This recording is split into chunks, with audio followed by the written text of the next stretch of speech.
నడకండిగా గ్రామానికి సంబంధించి ఈ సంవత్సరం గాను యాన్యువల్ డే జరపాలనుకున్నాము. యాక్చువల్గా ఏంటంటే మేము నైట్ జరపాలని ప్లాన్ చేసుకున్నాము, కానీ ఎక్స్పెన్సివ్, చాలా రిస్క్, చాలా ఇబ్బందులు ఉన్నాయి. మాకు ఆఫీస్ అంటే మా స్కూల్ అంటేనే మా స్కూల్ అంటేనే ప్రత్యేక గుర్తింపు మండలంలో. ముఖ్యంగా అంటే నేను నా స్కూల్ హెడ్ మాస్టర్ నేను గర్వంగా చెప్పడం లేదు. ఇంకోటి మా స్కూల్ ఏంటంటే అంగన్వాడీ మిగిలిన మా దాంట్లో ఏఆర్టీ కూడా మా దాంట్లోనే చేరింది. కాబట్టి మేము సమన్వయం చేసుకుని ఏ ప్రోగ్రామ్ అన్నా బాగా చేసుకుంటాము. వాళ్ళ ప్రోగ్రామ్ మమ్మల్ని ఇస్తారు, నేను వాళ్ళ ప్రోగ్రామ్ చదువుతాము. కాబట్టి మా ఎంఈ గారు అడిగారు గ్రాండ్గా చేయకూడదు అన్నాడు, కానీ ఇది కొద్దిగా ఇబ్బందిగా ఉంది. రాత్రి జరిపించాలా, పిల్లలు లేడీస్ అందులో వద్దనుకుని డే టైము జస్ట్ ఒక 1 అవర్ మాత్రమే. కరెక్ట్గా 11 స్టార్ట్ చేస్తున్నాము, 12 కంప్లీట్ అయిపోయింది. పిల్లలు ఫోన్ చేసుకున్నారు. మీరందరూ పేరెంట్స్ అందరూ ఇక సమావేశానికి ప్రోగ్రామ్స్ వచ్చేసిన ప్రతి పేరెంట్కి మా పాఠశాల తరఫున మీకు చాలా థ్యాంక్స్ చెప్తున్నాను. అలాగే పిల్లలు కూడా చాలా చక్కగా నేర్చుకున్నారు. మరి ముఖ్యంగా ఈ ప్రోగ్రాన్ని నేర్పించిన ఐఐటి మేడం కల్పన మేడంకి, ప్రియాంక మేడంకి, పేరెంట్స్ కూడా చాలా సంతోషంగా ఇన్వాల్వ్ అయినారు. ఆ పిల్లలు చూడండి ఎంత అందంగా ఉన్నారు, అంత అందం నేను ఎక్కడ చూడాల. అది వాళ్ళ అమ్మల దగ్గర వచ్చిందా లేకపోతే వాళ్ళ మేకప్ నిజంగా అదృష్టం. అంత చక్కగా మేకప్ అయ్యి పిల్లలు కూడా పేరెంట్స్ ఉన్నారా 40 పేరెంట్స్ కూడా వచ్చారు. వచ్చేసారి ఏం డ్రెస్ చేసి రావాలా, మధ్యాహ్నం ఒక 1 క్లాస్కి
అత్తమ్మ కూతురు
దేవుడా దేవుడా తిరుమల దేవుడా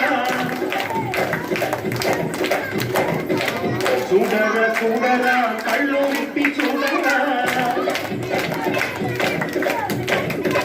దేవుడా దేవుడా తిరుమల దేవుడా చూడరా చూడరా కళ్ళు విప్పి చూడరా నా వాళ్ళ హృదయాలు నిజమైన వజ్రాలు నువ్వు కొంచెం సాన్న పెట్టరా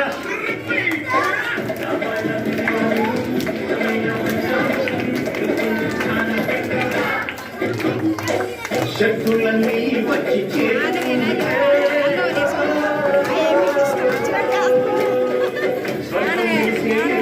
భూమిపై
ఒరే